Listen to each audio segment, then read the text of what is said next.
Assalamu alaikum, Veer. This is Sarfraz Karni from Pegham-e-Haqq. Today we joined by Dr. Omar from Canada.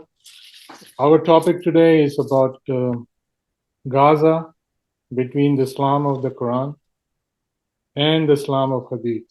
So Dr. Omar has done some research. He's going to talk about that, what is going on in Gaza, and also when we look at the Quran and also of Hadith, how we can deal with the situation, what's going on in Gaza today. Assalamu alaikum, brother Umar. How are you? Wa alaikum assalam, brother Sarfraz. I'm very well. Thank you so much for hosting me again. Yeah, Thank you. thank you for joining. I think it's very important. It's been going on for a while. And sometimes people ask me why it's not been resolved now. So many things happen. So many people have died, and there's so many people in different countries, even also the Muslim countries. They want to resolve this issue, but seems like it's never ends or it's never ending. And so we just people always wonder something wrong what we're doing as the Islamic world, or what do you call something is not done correctly. What does Quran says about that? Can you elaborate on that? Yes, certainly. It had been almost a year and a half, more than a year and a half of a genocide that many of us haven't witnessed the like of in their lifetime. Maybe some of us who lived during the partition between Pakistan and India, or or similar as or other experiences, but we're witnessing a genocide, not death from war. There's a difference between people dying in a war, like in World War II, World War One, and people being inflected or targeted for genocide.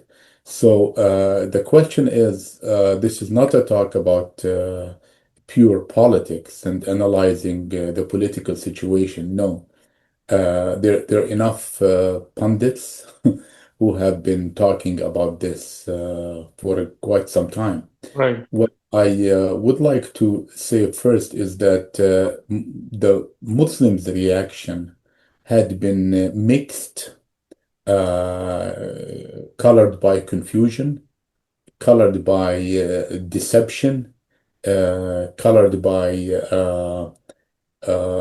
so many strange things that we don't find uniformity nor impact in their reaction to what's happening now.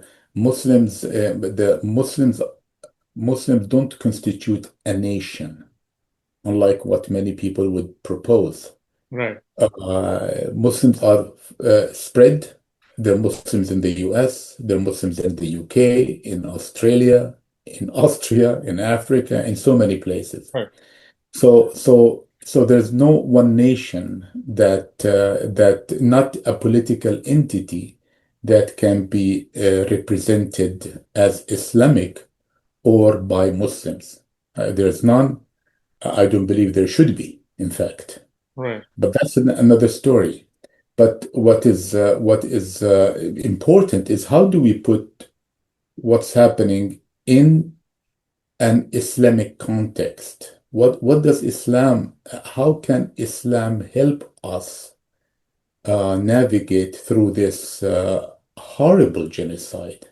I mean, we're witnessing I think for the first time in history, people are seeing live on TV a genocide unfolding committed by the Israeli state.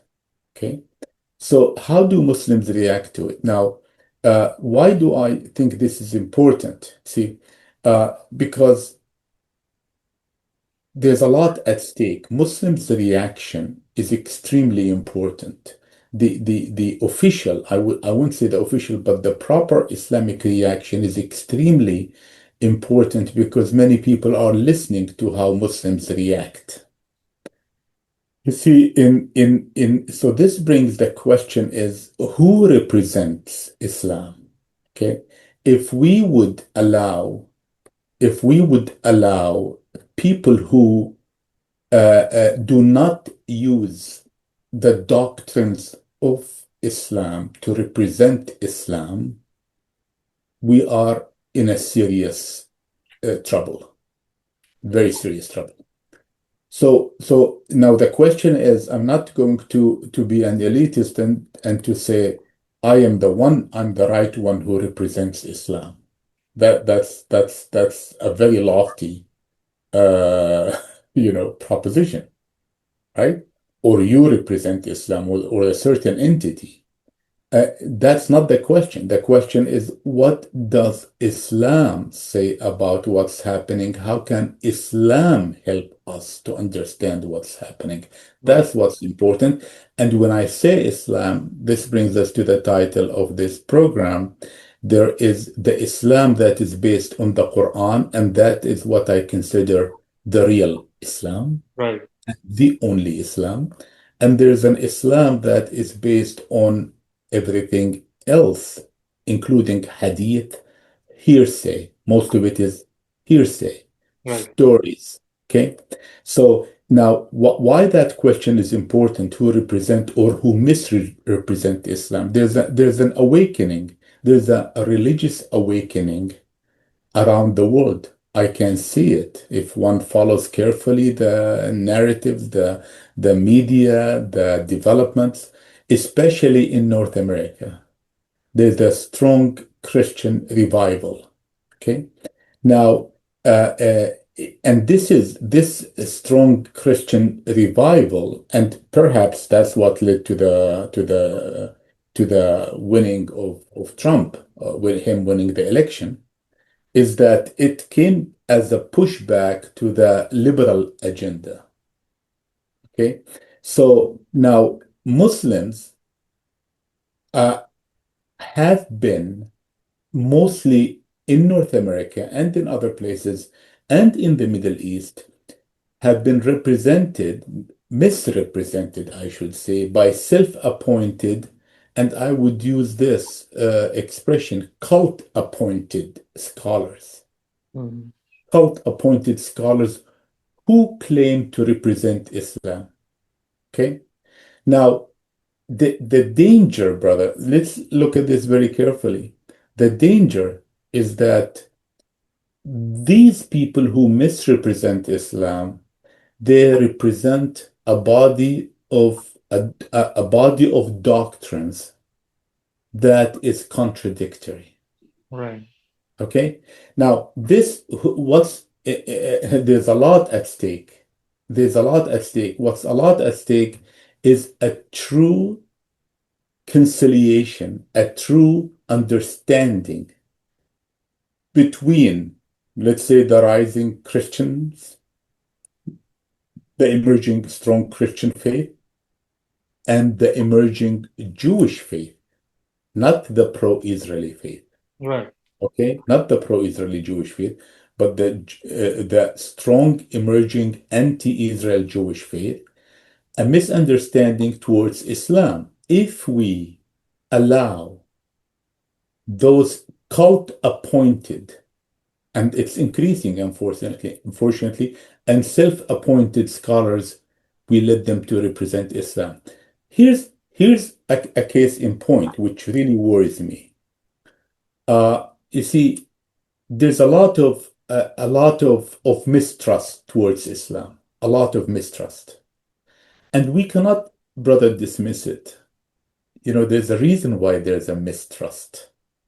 It is mistrust towards the Islam that is by this cultish type of groups.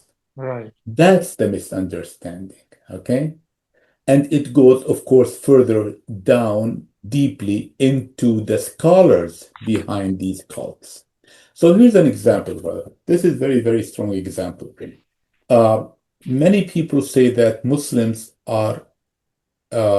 they pretend to be peaceful and soft and peace-loving, love your neighbor and all that business until they get to power,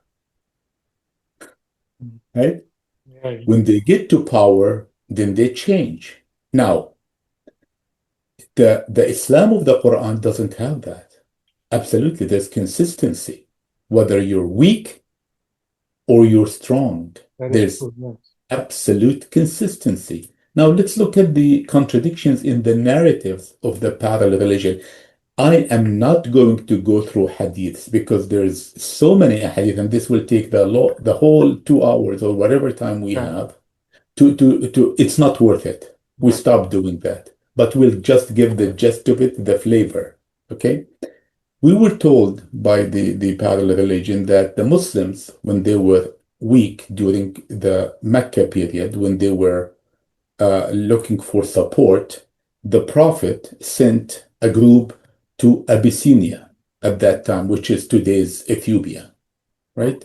Mm. To seek the support of the ruler, a Najashi. I don't know the name in English, a Coptic ruler. Okay, he was the head of the emperor, whatever. And the story goes is that they went to seek his protection. Okay, Mm. and the story goes is that he listened to them and did not allow the Quraysh contingency, the group that were sent to fetch them. Quraysh sent a group to talk to the emperor and Najashi to to allow that so that they don't listen to the Muslims. Okay, so that they bring them back with them to Medina as captives. The emperor did not listen to them, and he gave protection to the Muslims. Now, do you believe that, well, the story goes, the narratives, the hadith, and all of that, is that after Muslims became powerful in Medina, they sent emissaries, they sent messengers to the kingdoms around them to ask them three things: become a Muslim, pay the jizya, or we fight you. Do you see? So if you listen to these two stories as part of this parallel religion, what do you conclude? You conclude absolutely is that when Muslims are weak, living under a non-Muslim, whatever that means, Right. right? Whatever that means, a non-Islamic government, they pretend to be, peaceful and all of that business once they get to power. So this is what I sensed is a cause of a serious mistrust. If you look at the Quran, there's no that inconsistency. There's no change of principles. In the story that I told you, here this emperor who gave them protection, they did not tell him, you become a Muslim or we'll chop your head, Right. or you pay the jizya, which I don't believe in it. That's a fictitious, it's a financial penalty. Okay. Right. Hmm.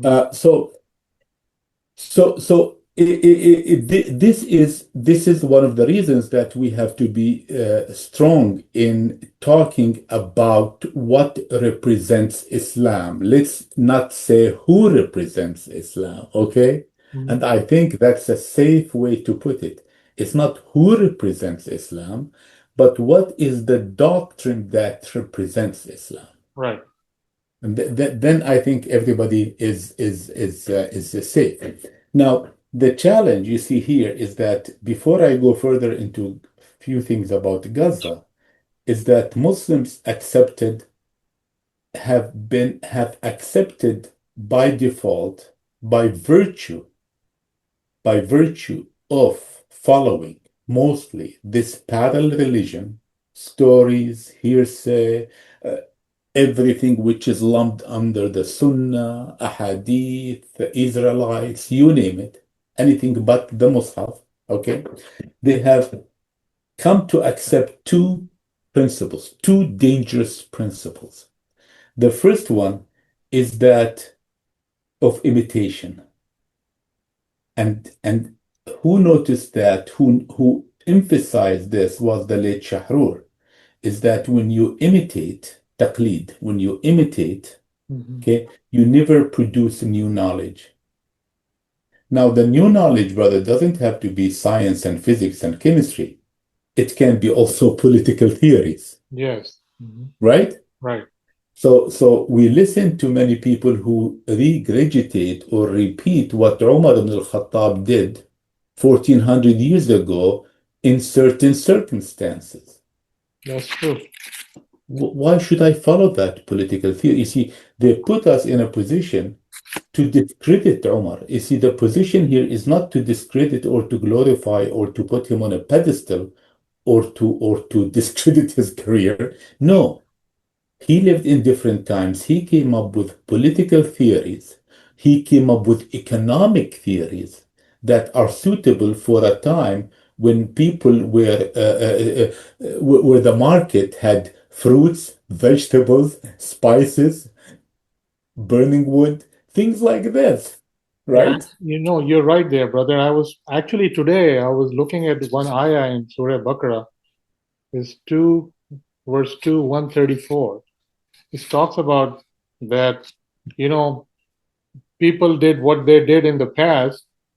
They're responsible, they're accountable for that. What you're going to do now, you're responsible for you. So you're not responsible for what they have done in the past. So which أم لها خلق لها exactly, this is ما very, لها very clear وعليها. in the ayah, right? So I was actually looking at today about this. So what you're saying perfectly fit that. Fits that. Absolutely. Why? You see, so the first principle, the first dangerous one is imitation, taqlid. In other words, we say, we discuss, we dig into these horrific books, Right. irrespective, and despite not knowing whether what's in it is correct or not. Imagine Yes. not knowing what's in it is authentic or not. And we try to impose that. Just a very side example. I had a discussion with someone the other day, and they said, we have to do qurbani, udhiyah. I said, why? I said, why? Where did that come from? It's not in the Quran. Right. It's not in the Quran. I looked into the Sunnah, the so-called Sunnah. Yes. Not everybody agreed on the udhiyah. Right.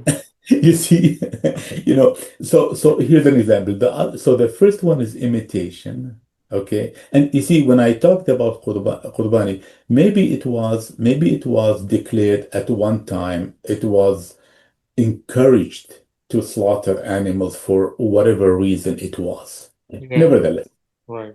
the other point I said first is imitation. The other one is contradiction, brother.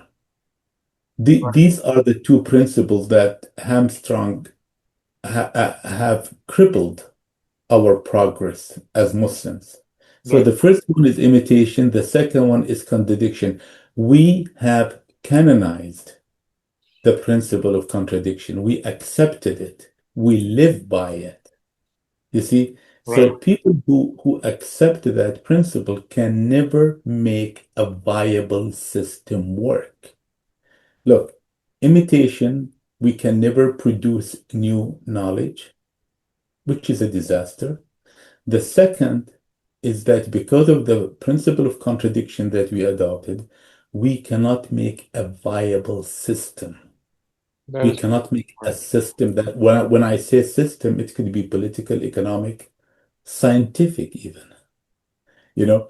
So these two doctrines. Now, when we are in this mess, the first one is the issue of representation or misrepresentation. The second is accepting these two principles. When a calamity, when a disaster, when a genocide of the Gaza magnitude happens, what do you expect? You expect contradictions and confusion, deception, let alone manipulation. So see this. How do we understand this genocide in the context of the Mus'haf? This is the question. Yes. Now, during the 80s, the Catholics, out of all people, developed a resistance movement in Latin America because of the challenges they had. It was led by Catholic priests, a resistance movement. Okay. When we think of what, 16,000 kids so far killed, 30,000 women, 30,000 men, thousands, more than a thousand of amputees, many people injured. It's a catastrophe beyond description. Where, how did Muslims react? Now, look at this, brother. Muslims either go to the extremes, they go to abstract nonsense, blaming everything on the Jews and the Nasara. Right. Complete nonsense, out of context, nothing makes any sense. Okay? Yes, there is anti-Semitism in it. There's anti-Christianity in it. Right. There's anti-Hinduism in that or that language. Or they go to the other extreme of complete uh, denial Right. of anything that is happening. You see? Now, and those who are both sides, focus on this, brother, both sides, the extremes, will never involve in politics. Now, when I say politics, according to Hamid Inayat, I remember he was a Persian scholar, Iranian who lived in the UK. If I recall correctly, he defined politics to be the art of living. Mm. It is the art of living. Right. That's what politics is. And the Quran, politics is to regulate society. Mm. Diplomacy is a different story. You see, people mix the two, diplomacy with politics. Politics is to regulate society. I think, if I'm not mistaken, 90% or more of the Mus'haf is about regulating society, how we deal with I each other. agree with you. I think yeah, it perfectly fits when you look at the verses in Quran. Politics is actually to regulate the society. That's what was encouraged by Allah. Yeah. So the two extremes that I mentioned, they either go dismiss everything, but notice those who dismiss everything or those who go to the servitude mode, both have divorced themselves from real engagement. Right. The real engagement is by definition politics, Right. is by definition politics. And the sad thing is that if there's a minority who want to position themselves in this niche area, politics, they copy and paste. They say this is how the Prophet dealt in Sulh al-Hudaybiyah. This is how the Prophet dealt with people of Mecca. Well, even if the Prophet dealt with the people of Mecca that way, how is that relevant to me? Right. You see? Eh, there might be something relevant, but if Yes. you look carefully, the prophet is referred to as prophet and Nabi in these stories, not a Rasul, something we covered before, Yes. which means that the currency of that narrative, you see, it was the temporal relevance of that narrative. Right. Not the universal. They can't be universal relevance. Impossible. How could they be universal? Why did Allah say أَفَلَا تَدَبَّرُونَ أَفَلَا تَفَكَّرُونَ أَفَلَا? Right. So, you know, this brings us to the question does Islam have a culture of resistance? A brilliant Arab Jew said recently, exposed the importance between resistance and protests. To protest versus resist. Hmm. There's a big difference. To protest, I'll give you a very, very hot example. Protest is what the Arab rulers, dictatorships, have been lined up and saying in their speeches next to Trump. See, that's a protest. Do this, do this, do this, stop this. We beg you.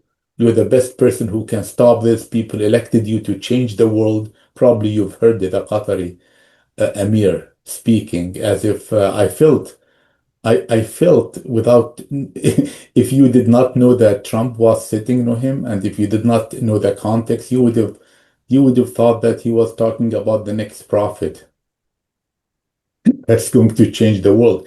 That's protest. Okay? Is Islam is a religion of protest or resistance? You see, protest with the tongue. Resistance is doing. I'm not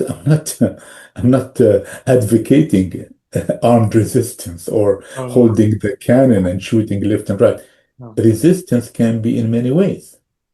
Yeah, One of the strongest ways is to boycott any product that comes from Israel. That's resistance, you know. Another sort of type of resistance is to boycott every German product. Okay, that's doing or not doing. right. Okay, you see. So well, let's go back to so this question. People, when I started by saying people look at us, okay. Uh, well, sure. You know, when you look at the people of Gaza, what else do they have but to say Alhamdulillah, okay, and to be patient. There's nothing else they have. Absolutely. So so So let's talk about when I said there are two types of Islam, under quote. One that, after this introduction, I would say one that sanctions oppression, and I mean it, and I'll explain in a second. Okay? And this is what I broadly had been referring to for the last 4 years as the parallel religion. And I used that when I wrote my book, Muslim's Greatest Challenge. I use that expression, parallel religion. So that's one type of Islam, the parallel religion type of Islam, and the other that opposes oppression. The one that opposes oppression is not the one that I represent, it's the one that Qur'an represents, it's the one that Mus'haf represents. Right. You see, because we always fight who represent Islam, you know, Yeah. who who represent physics, a physicist or the principles of physics written in a certain book. Do you see? That's a very good So point. Yeah. so so so so the Islam that sanctions oppressions, that sanction oppression, and this might sound, wow, what? Are you serious? There's an Islam that sanctions. Absolutely, there is quote unquote Islam that sanctions oppression. And that, how does it sanction it? You know, through sedation, hypnotization, diversion, confusion, deception. Absolutely. And this had been happening over the last 15 months in a very, very strong way. This type of Islam, the parallel type of Islam, had been on steroids in the last 15 months. Okay? Let's look at, for instance, Hadith. You know, Hadith, which is a lot of it is an instrument of sedation, absolutely sedation. The worst part of this sedation, unlike the sedation you get when a doctor wants to operate on you, you know, I had an operation when in endoscopy, you know, they went into my stomach with a camera. They sedated me, but there was a positive outcome. The doctor went through and found out if I have a problem or not. Yeah. There was a positive outcome to that sedation. There's another sedation that makes you forget that you are in a big mess and makes you forget that there's an oppression going around you. That's the one that now, what is the instrument of sedation? So this is the philosophy, sedate. What's the instrument of sedation? The biggest instrument, brother, is dua. Absolutely. I get tons of emails, make dua for the people in Gaza. Well, what, you know what? is this existence a joke or not? It seems like it's a farce. It's a comedy. How many billions of Muslims? 1.8? I don't know what's the last number. 1.8, let's say 2 billion Muslims, let's say 1 billion, let's say. Okay. 1 billion. How many of them made dua for Gaza? How many of the 1 billion are very, very pious? And inshallah, most of them are. Made dua for Gaza when we saw these bombs blowing the heads of babies. Okay? I'm sure many. Okay? So what is the point of making dua? Make dua, brother. Make dua, make dua. I get them every day in the morning, in the evening. Dua for the people of Gaza. So, you know, who brought this concept? You know, uh, dua. The late Muhammad Shahrour said something incredibly powerful, amazing. One of the most powerful things he did.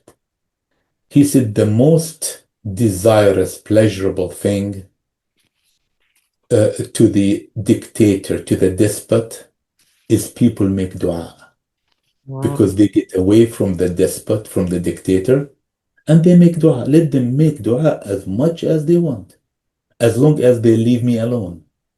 Right? It's so poignant and to the point. Okay.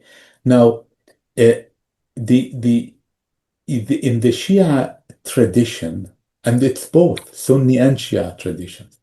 In the Shia tradition, dua, I forgot the exact, I think I could have written it down. They refer to the dua as the mukh of the ibadah, Mm. the sanam. In other sayings, the sanam, the hump of the camel. Yeah, yeah. Of I used to listen to this when I was young, and I used to be mesmerized, in awe by this. Later, I found that this is a farce, absolutely farce. You know why? I have the courage to say it's a farce. It's nowhere in the Mus'haf. It's nowhere. It is a pure plan to divert Muslims' efforts, to take them away from anything substantive. Just go and make dua. Now, I want to share this with you, okay? And by the way, let us want to share this thought with you. Let us parse the concept of dua. Let's say when one asks Allah, let's say, when one makes dua asking Allah to reverse, let's say, or stop an act of oppression or injustice. Let's take an example. This assumes that Allah is either aware of this act of injustice or oppression, and He's not doing anything about it. And it's me, Omar, here sitting in Waterloo, Ontario, that I brought Allah's attention to this injustice. This is a joke. It's really a joke. So this is the first assumption. The second is that Allah is aware of this act of injustice or oppression, and the dua is to bring Allah's attention to this injustice. I mean, both scenarios are bizarre. Yeah, both scenarios bizarre. It is beyond sedation. It's hallucination. Honestly, if you think about it, here's a dua. Here's a dua that I see a lot. Oh Allah, take your revenge on the oppressors. They will never frustrate you or defeat you. What? I mean, what is this whack, whack, whack? What is it? Take your revenge on the oppressors? I mean, I am telling Allah, I'm tell him, wake up, Allah, wake up. It's so imbecilic, childish, and vacuous and dangerous if we think about it. But we do that and we feel a sense of catharsis. You know why? because they told us dua is the helm of the religion. And in another hadith, which I have no clue how they came up with it, الدعاء هو العبادة. Oh my goodness. So you made dua, you did your ibadah. Wow. Okay, now let's see. It's very interesting that I did this interesting exercise. It's really worth it. You look at the ad'iyah that it's on the web. Someone did my homework, thanks to him, on a website, some website. I can give it to anyone who's interested. The dua that are mentioned in the Quran. Now, before I talk about the du'as that are mentioned in the Quran, we had a good program just the last time I was on your program, on your show. We talked about the dua, how the dua means, it could means da'wah. Da'wah is different from dua. Right. Dua is a request. Mm-hmm. Da'wah is not a request. Da'wah is an invitation. Right. Okay. So we covered that, and I respectfully refer to the viewers to go to Program. Yeah, we did. that program, which we did just 2-3 months ago, Right. okay, or thereabout. I think 10 months ago. Time flies. But I did this interesting exercise, and I found 48, at least 48 occurrences in the Quran where there is an example of a dua. Interesting, brother. Just one of them. I just mentioned one. ربنا تقبل منا إنك أنت السميع العليم وتب علينا إنك أنت التواب الرحيم. Oh Allah, accept our deeds. You listen. إنك أنت السميع. Okay? You listen and you understand. All right. The rest, what's common between all of these? What's very interesting, what's common is that it's a dua that has to do with myself. All of it. Allah improves my life. Allah brings me closer to you. Allah, don't me a bad example for the oppressors. Even the oppressors, look how they showed up. Allah, don't make me a bad example. It's me. Yeah. Not, oh, Allah, destroy you. Interesting, isn't it? Right. Oh, Allah, destroy my enemies. No. Isn't that interesting? None. Very, very interesting, brother. Very interesting. Yes. Now let's continue. See, so when the concept of this dua, which they flooded us with, they sedated us with during those 15 months, make dua, brother. You find this sheikh of the leader of the haram, As-Sudais et al., and all of them crying, wetting their faces with tears, praying for the Muslims of Gaza. All of this is hallucination. All of this comes from the parallel religion. Okay? Because of what I just said to you, right? The dua, the helm of religion. The Right. dua is the religion. A dua. Now look at what the Mus'haf says. Look, there's a very strong verse. All of the Quran has strong verses, but Al-Anfal, Okay. verse 60. Yes. A Okay. very, very well-known, well-remembered وَأَعِدُّوا لَهُم مَّا اسْتَطَعْتُم مِّن قُوَّةٍ وَمِن رِبَاطِ الْخَيْلِ ترهبون به عدو الله وعدوكم وآخرين من دونهم, to the rest of the verse. What does it say? And prepare for them, I'm loosely translating it, would prepare for them whatever you can muster, whatever you have, mastata'tum, in terms of ability, in strength of strength, Mhm. and ribat al-khayl. Ribat al-khayl has nothing to do with horses.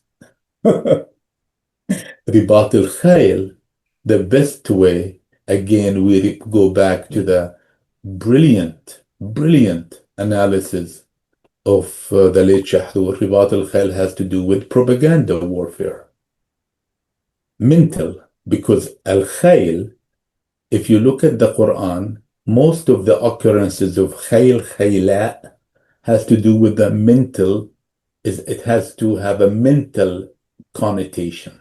Mental.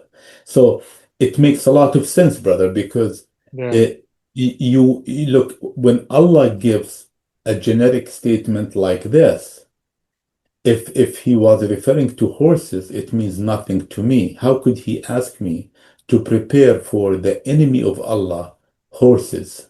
Right. I That's mean, it doesn't take an F-15, it takes just a machine gun to destroy that yeah. horse.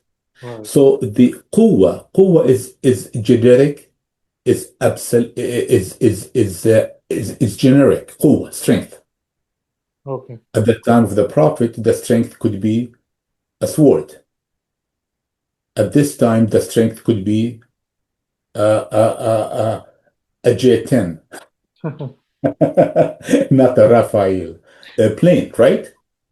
See, women ribat al-khayl, but the women ribat al-khayl means a propaganda warfare. Now, the interesting thing, Allah says, وَأَعِدُّوا لَهُمْ. Look, prepare for the enemy. أَعِدُّوا لَهُمْ, two things. He didn't say, go and pray so Yes. that the Prepared. enemy That's is. yes. He didn't say, go and pray that the enemy is destroyed. Right. The first word of the ayah is prepare. Yes. Absolutely, prepare. And this for The, the the viewers is Surah number 8, chapter 8. Surah Anfal. Okay, yeah, Al-Anfal 60. Yes. So I think it doesn't take too much effort to see the pattern that is emerging. Right. We flipped it. We tahrif. We deviated. We used the words. We deviated the meaning of these words in the Mus'haf towards something else. We deviated. So dua, there's da'wah, okay, and there's dua to improve yourself. Okay, we always ask Allah to improve our life, I but think there's no dua to destroy my enemy. Dr. Umar is very important. You just highlight this thing. Dua is actually for yourself. Like, do you see anything, any verse God is telling people, humans, to ask Him about something? Only no دعوة Ah, ادعوني أجيب دعوة الداعي إذا دعاني دعوة right. not دعاء Not dua, right. Right. not دعاء دعوة. What do you say? You have to invite Him. Exactly, Exactly. absolutely, because it's not too hard. Just put da'a wow in the Quran, and you see most of the derivatives has to do with an invitation. Right. الرسول دعاهم إلى ما يحييهم. أدعوه إلى. Yes. You see, أدعوه إلى. Call him to. Invite him to. Right. Okay. When it appears, when I forgot that we mentioned it in that program, in Allah Sami'un, when Allah never promised that He will obliged or fulfill the dua. He promised to fulfill the da'wah. Dawah, right. I was listening to a program by someone who is, we don't need to mention names, but I think this is so hilarious, is that when they go into these loopholes that the dua, Allah may not give you the dua. This is what the Sheikh was saying. Allah may not give you the dua because He may give it to you multiple folds in the hereafter. Oh, Yeah, but what's the purpose? I want a Mercedes now. In the hereafter, it will be so outdated unless he's gonna give me the latest model, which assumes that the German factories will be operational at that time. I mean, it's just ridiculous. And I found something even super ridiculous is that if you dare you say But I asked Allah and He never gave me what I asked Him. If you were to say that everything is null and void, Yeah. I mean, who in the world comes up with, it's a no-win situation. It's a very tightly sealed system of nothing. Tightly sealed system that gets you nowhere. It gets you nowhere. The second thing, before I forget, along the same line, is sabr, patience. Patience in the Quran appears as a wasila, as a means to an end. Yes. I think it's to like to struggle. It's a means to an end. Yeah, means. No, no. It's patience. It's patience. Sabr. Okay, it's not struggle, but it's استعينوا بالصبر. It's a mean, okay. Exactly. In other words, you have a goal. You have a goal. You want to achieve a certain degree. You go to college. Use patience as a means to carry you through this period. So, in other words, you're working. You're doing so many things, but be patient. You see, استعينوا بالصبر. Use it as something to strengthen you on the way to achieving a goal. Right. But you cannot be patient without doing anything. I mean, if I'm Exactly. That's my point. That's my point. so if I'm just patient, not doing anything, That's my point. That's exactly, brother, my point. Absolutely. In other words, let's be patient. Let's be patient. Allah will bring the end of this genocide, Israeli genocide in Gaza. Let's be patient. Exactly. That's what you're saying. we have seen that already for 2 years. We are patient. Absolutely. And that's why we're going nowhere, brother. Now, so a dua, a sabr, okay? And I'm not going to go into, because of time, I'm not going to go into mischievous tactics. I'm going to go through the classical, some of them well-intentioned tactics, well-intentioned due to the prevalence of this, the force, the dominance of the parallel religion. Right.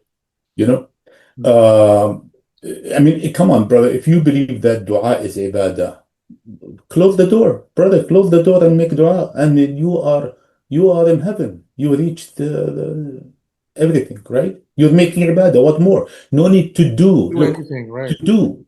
But if we look at the Mus'haf, and I did not put there tons of ayat and occurrences where Allah talks about amal, i'malu, i'malu, not if'alu, i'malu, generic, i'malu. Right. And i'malu what? اعملوا الصالحات.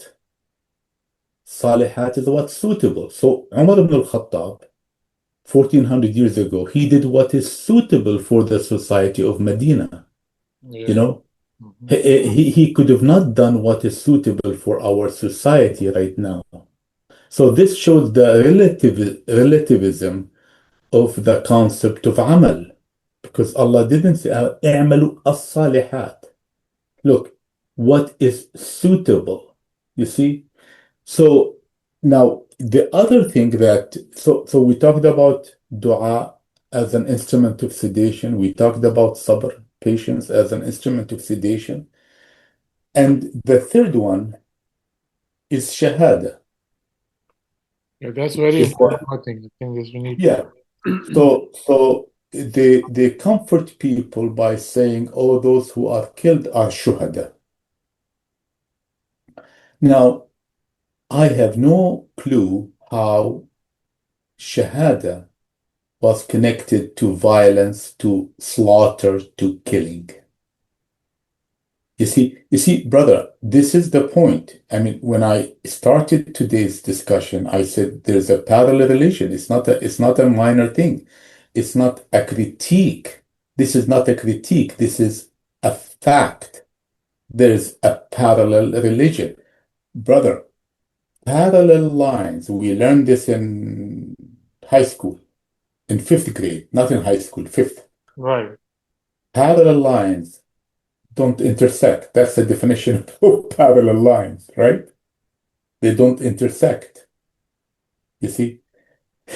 So the Shahada, if you look at the verses in the Mus'haf, and I can share some if you want.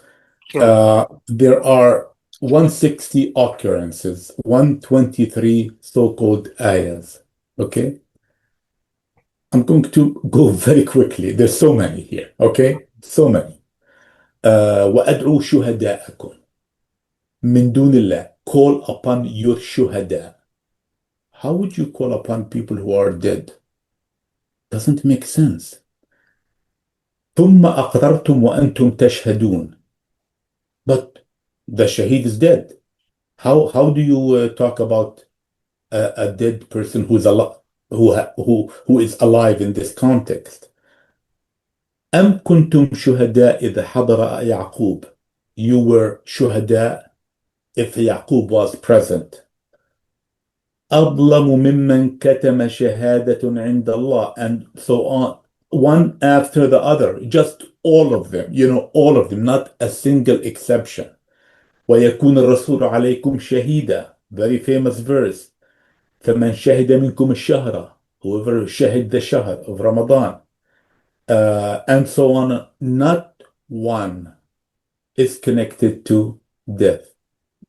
Not one is connected to killing.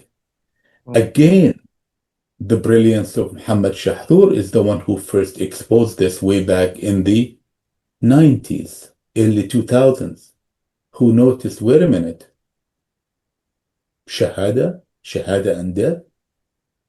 The Quran talks about two shaheed. Shahid, look, Shahid and Shaheed.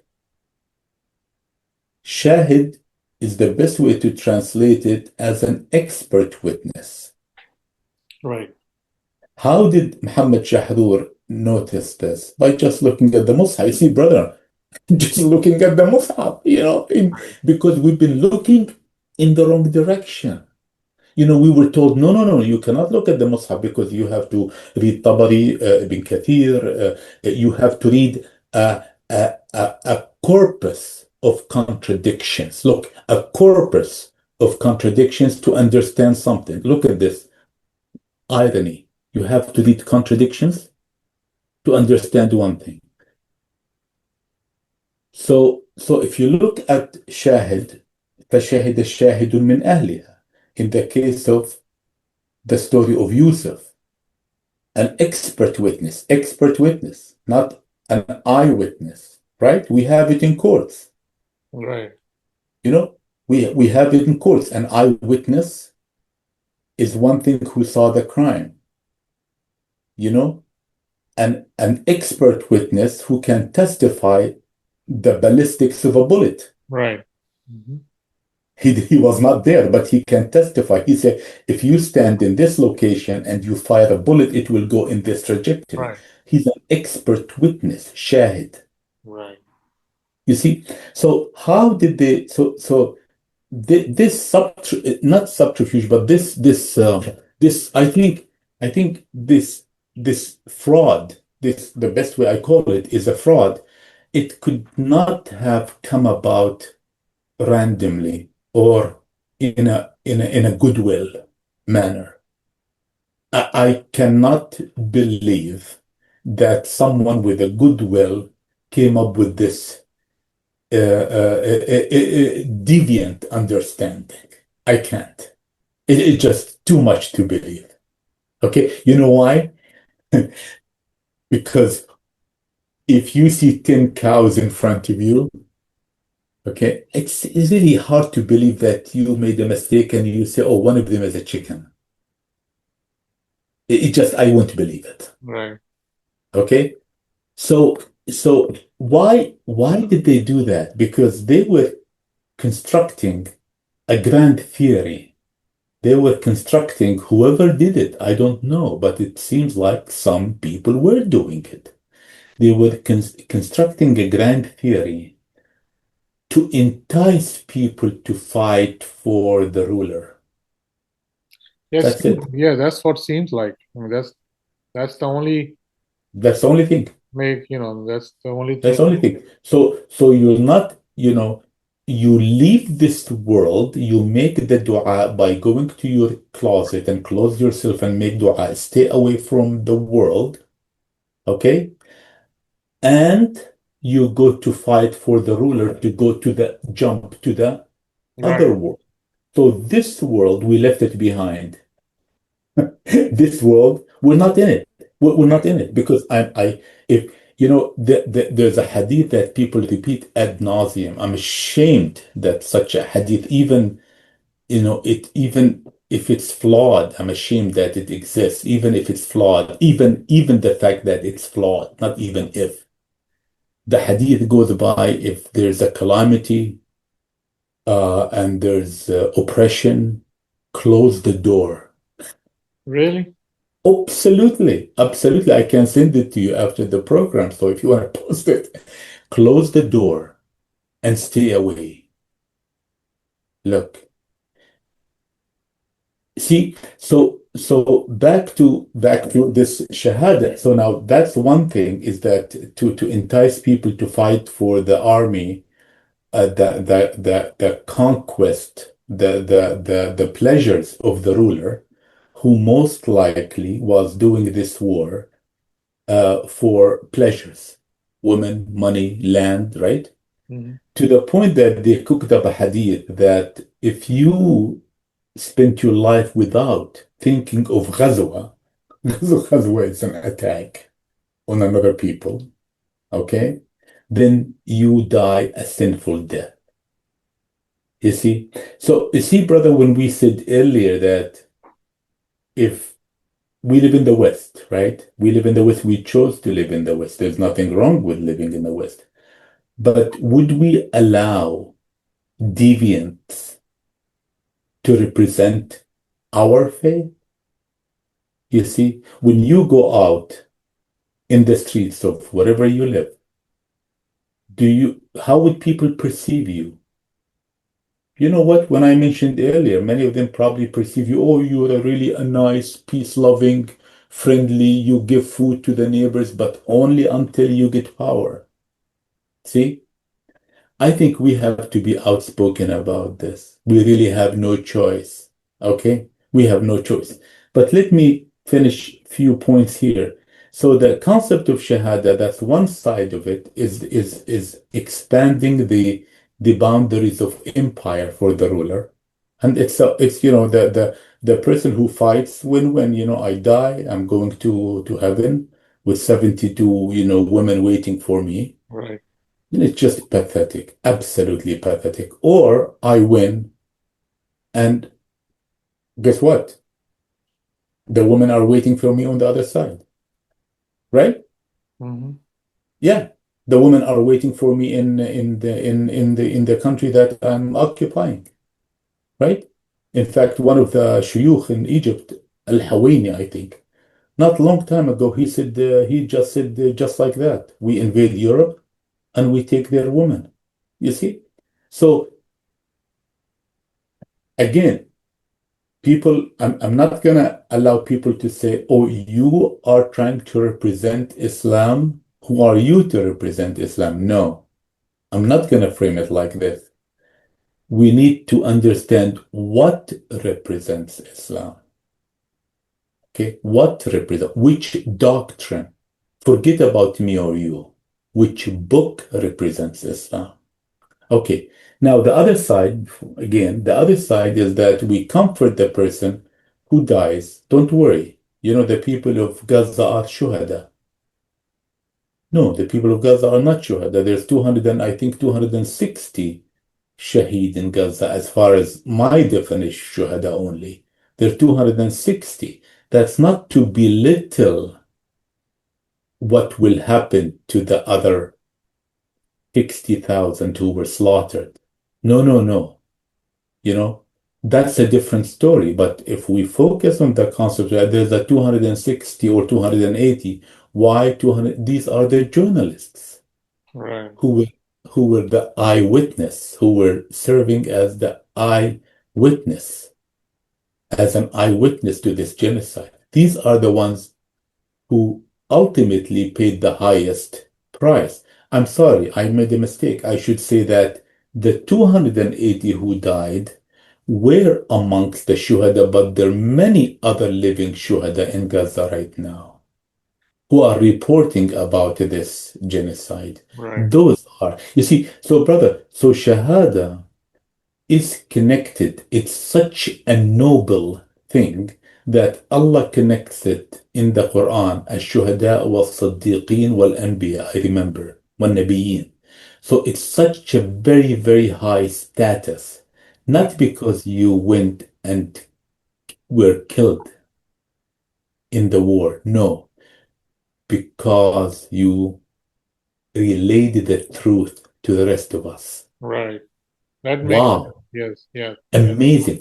Look how powerful it is. Look, those people are grouped with the very top. Those who they may die in the process and they may not. Right. Look at the journalists, those brilliant journalists in the US. Amazing journalists. A good number of them are Jews who Yes. have the courage. They sacrificed position, jobs, wealth, right? To bring to us the truth. So the Shaheed doesn't have to be a believer in Muhammad. Allah never said that. Mm. Never. The Shaheed is connected to the truth. He relayed the truth.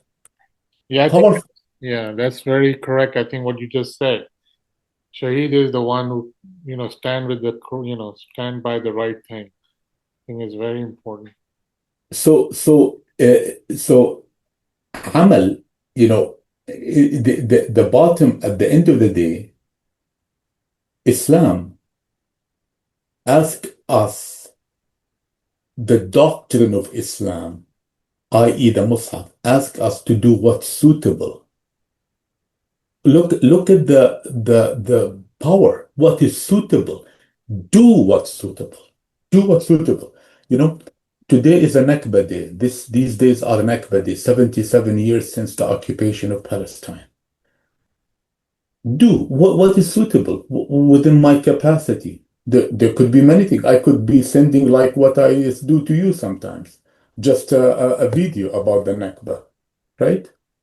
I could write an article, but I send a message to boycott Israeli products.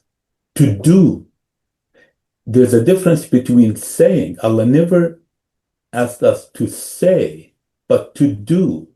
You know, Yes. is as that Arab Jew said it so beautifully, but he didn't put it in these terms. But I'm taking his concept and juxtaposing it on our discussion. Doing is resistance. Saying is a protest. Doing is resistance. You see, but so the doing what is suitable for our times. Okay. And there are so many efforts, and I listed some of them, and there's more. For instance, recently someone gave if you see, brother, if you go to the web and look at the discussions and the sessions that many so-called scholars, which they have nothing to do with scholarship, but they are referred to as scholars of Islam. We have 15 months, those past 15, 16, 17 months should be dedicated to this genocide in Gaza, should be dedicated to this. I have colleagues where I live in Waterloo, Ontario. The rabbis, a group of rabbis have composed a very, very powerful statement. They're atoning, they're asking Allah for forgiveness for the sins that are happening in Gaza, for the atrocities. They did not say this is politics and we have nothing to do with it. You see, uh, I just attended a memorial webinar for the Nakba. Guess who organized it? The Independent Jewish Voices, Mm. a group of Jews, right? See, brother, why we're living in the in the in no man's land, no zone, neither here nor there. We're immersed in the dua because that's ibadah. That's the ultimate selfishness. I close the door and I want my salvation. And I want to bypass this life and go to the hereafter. Just bypass this life and go to the hereafter. All this life, why did Allah create us to live this life? They don't give an answer. Why did Allah, why did He give me, why did He create me to live this life? Absolutely. We're irrelevant. We're absolutely irrelevant. And that's why nobody gives any weight to us. You see, we're living on the sideline, or even worse. Okay. Finally, I just want to say that we live in North America. It's our duty because there's many people who want to listen to us. Okay. It's our duty to make sure talk about what represents Islam. It's our duty. There's no excuse whatsoever. Brother, I'll stop here. Yeah, that is correct what you said. Yeah, it's our duty. And I think, I have a lot of friends, they're Jewish and Christians, and they're always standing on the right side. When they see something is not right, they say that. And, I see that when this thing happened in Gaza, everybody comes out and they were saying they're not agreeing what's happening there. This needs to stop. But what I have seen also with our Muslim brothers and sisters, like you just says in our program, they just sit back and they just do all those things, which is like a para-religion. They think that's the right thing to do. We cannot do anything. Just sit back and make a dua, and then everything will be resolved. And like the ayah, the chapter 8:60, the verse you mentioned is very powerful. I think Allah says you have to prepare and do something and do have to act accordingly. It doesn't In say the just sit context, back in the house or just, make a dua and that's forget about it. That's not gonna work. in the context of notice carefully, I stand to be corrected, but I think I am right. Notice in the Mus'haf, when Allah talks about the enemies of the Muslims, the enemies of Allah, He Right. talks about action.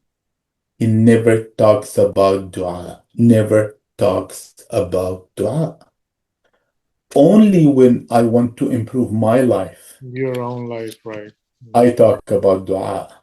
We don't, we don't look at the dua that the Haramain, the Imam of the Haram says, and people are thrilled. We're thrilled. 1 hour of dua. How many Jum'ahs, brother, since the slaughter, the genocide in Gaza? How many Jum'ahs? Yes. When will we wake up? The only time I'll tell you, I know the answer. I know the answer. I'm not a prophet. We will wake up when we go back to the book of Allah. Yeah. That's it.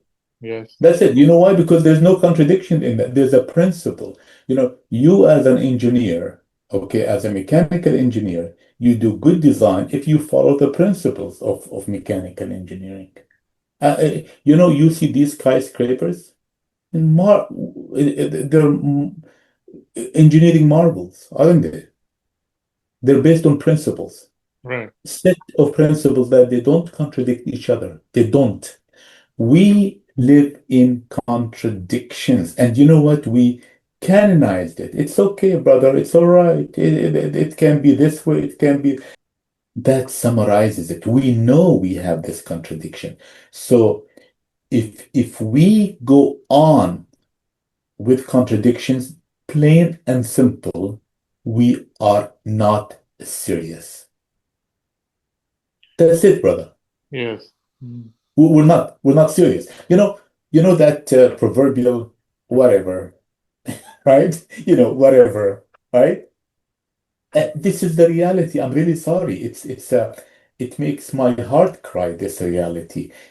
People conflate and confuse seriousness with fun. We all love to have fun, but seriousness is it has nothing to do with fun, right? Yes. But I don't understand one thing, Dr. Roman. Like when they see it's been going on for a while and they're making du'as, and why don't they go back to the Quran and check it out? Like what's the real message from Allah is what is talking about. Let's see, something obviously is wrong, it's not working. Let's go back and refer back, go to Quran and see what Brother, I remember one of the early programs we had, marginalization in our culture, way back when. We were made to believe that this is not for us. This Quran is not for us. أفلا يتدبرون القرآن أم على قلوب أقفالها. Allah, who is Allah addressing? The elite? Stephen Hawking, the brilliant, Einstein, Newton, Bohr, Rutherford, Faraday. Who is he addressing? You and I and everyone else. Because we were brought up to believe we're nothing.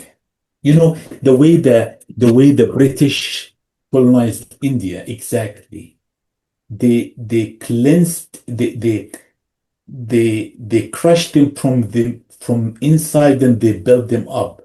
You know what? It's like when they train soldiers, they got them out of anything in their head, Mm. and they build them to be obedient. That's actually the way they train soldiers. Have you seen the Marines when they have these drills?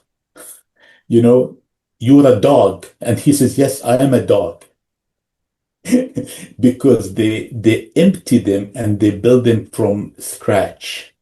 Okay, so that they become robots. We've been told that this Quran is only for the pocket in the car gloves compartment or up on the shelf, and people are timid, afraid to approach it.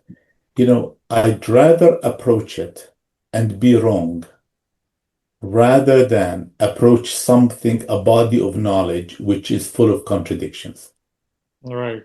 Hmm. You know why? Because eventually I am the one who is wrong. Eventually, I'll keep digging until I improve myself. Right. But if there's a body that is full of contradictions, no matter what I do to myself, I improve myself. That body has contradictions in it. I'm getting nowhere. Brother, this is the reality. We ended up with a culture that is based on these two things, taqlid, imitation, and contradiction. We can never produce knowledge because we imitate, we look back. Always we look back. When you imitate, you look backward, right? And the second one is contradiction. You cannot create a viable system. You cannot create a viable system. That's the tragedy of that's the tragic consequence of contradictions. That is right. You well, very well said, Dr. Umar. So in the end, do you like to send any like give a message or any message to our viewers? I, How I was I was afraid you were going to say, "Can you make a dua?" No, no, no. um, Uh, the message is that we really need to be proactive. We need to do what is suitable. Everybody has to do something. Everybody has to do something for the sake of the Palestinians, the Arabs, the Muslims, the humans in Gaza. We have to do something. It has to be something that is meaningful with an impact. It has to be something that is best if it's part of an organization rather than an individual level. There are many good organizations that they need us to be part of them, whether they're Jewish, Hindu, atheists, I don't care. I don't care. As long we need to associate with people who share our values, not who pray the way we do. This is the message that I want to keep repeating. We need to associate, build alliances with people who share our values, not necessarily who pray the way we do.